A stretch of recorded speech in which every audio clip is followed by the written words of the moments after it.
All right, let's jump right into this explainer and look at how to transform your backyard into a completely private sanctuary using my absolute favorite, consultant-approved landscaping secret, living fences. If you're new to gardening and you're just looking for a straightforward, foolproof way to reclaim your outdoor space, you are in exactly the right place. You step out onto your patio, or maybe you're just trying to enjoy your pool, and bam, you have an unobstructed view directly into your neighbor's second-story window. And worse, they have a perfect view of you. It's incredibly frustrating, right?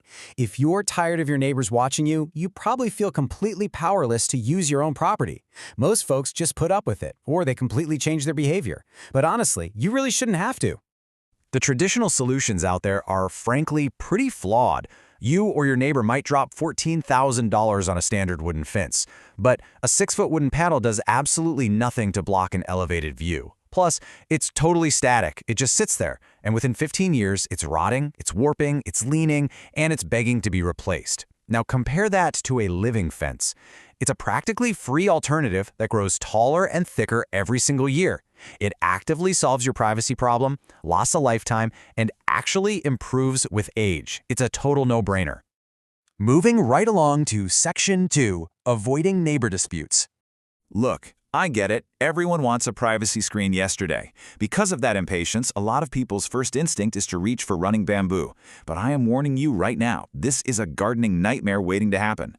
Running bamboo is a highly aggressive plant. Its invasive roots can literally destroy house foundations, and it frequently triggers legal bans and fierce neighborhood disputes. You absolutely do not want to be the person who accidentally takes over the entire block. So, as a consultant, here is my foolproof step-by-step to avoid all that drama. First, always choose legal, non-invasive plants. Second, proper spacing is key. Give your evergreens 5 to 8 feet of room to breathe. If you pack them too tightly, they lose their lower branches and just invite disease. Third, set up a top pruning management routine early on so the hedge stays at a height that keeps everyone, including local regulators, happy. And finally, keep any plants with aggressive roots far away from your septic lines and your pool. That brings us to Section 3, Thriving in Common Soils. If your soil is less than perfect, don't worry. We're going to look at 2 absolute powerhouse plants that deliver fast results regardless of your gardening skills or your yard's soil quality. We have the Thuja Green Giant, which rockets up 3 to 5 feet per year, and the classic Privet, adding 2 to 3 feet annually. Both are incredibly forgiving if this is your first time planting. My number 1 recommendation for beginners across most of North America is the Thuja Green Giant. This thing is a virtually indestructible hybrid. It is totally unbothered by heavy clay or sandy soils. It naturally maintains this beautiful, tight conical shape without you having to do a single thing. And here is the absolute best part for suburban gardeners. It's highly resistant to deer browsing. While deer treat most evergreens like an open salad bar, the Green Giant stands tall. It is the ultimate low-drama, set-it-and-forget-it privacy tree. But hey, maybe you want that sharp, formal English estate vibe. That is where Privet is your go-to. It thrives in compacted soil and shrugs off urban pollution like it's nothing. What makes it basically the landscaper's modeling clay is how beautifully it responds to hard shearing. You can prune this stuff into a razor-sharp, flat-topped wall that looks incredibly high-end, even if the dirt beneath it is completely terrible. Let's switch gears a bit for Section 4, Fences that Feed You. In the consulting world, we call this concept layering purpose. Think about it. Why just block out the neighbors when your fence can actually feed your family? By choosing the right fruiting shrubs, you create an ecologically complex hedge that gives you dense visual screening while simultaneously functioning as a food forest, a medicine cabinet, and a thriving habitat for local wildlife. It's doing 4 jobs at once.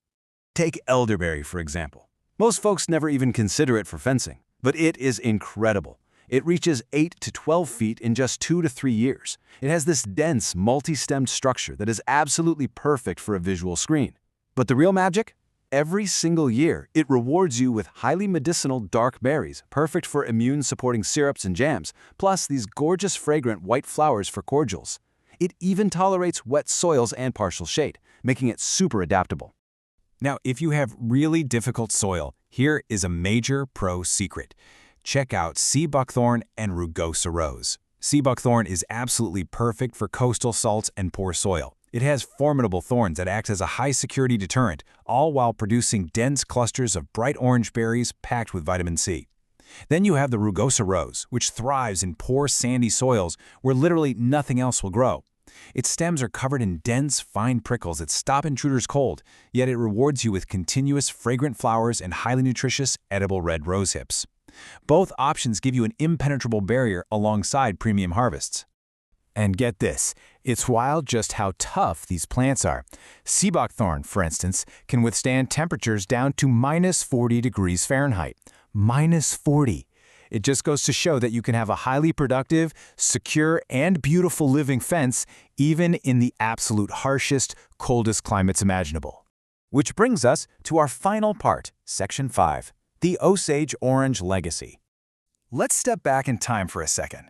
Imagine you're a settler in the mid-19th century, expanding westward onto the open American prairie. You face a massive logistical nightmare. You desperately need to fence your land to contain your livestock and mark your boundaries. But there is absolutely no timber available on the Great Plains.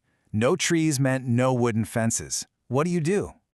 The timeline here is just fascinating. In the 1850s, with no timber, the pioneers borrowed a secret long utilized by the Osage Nation.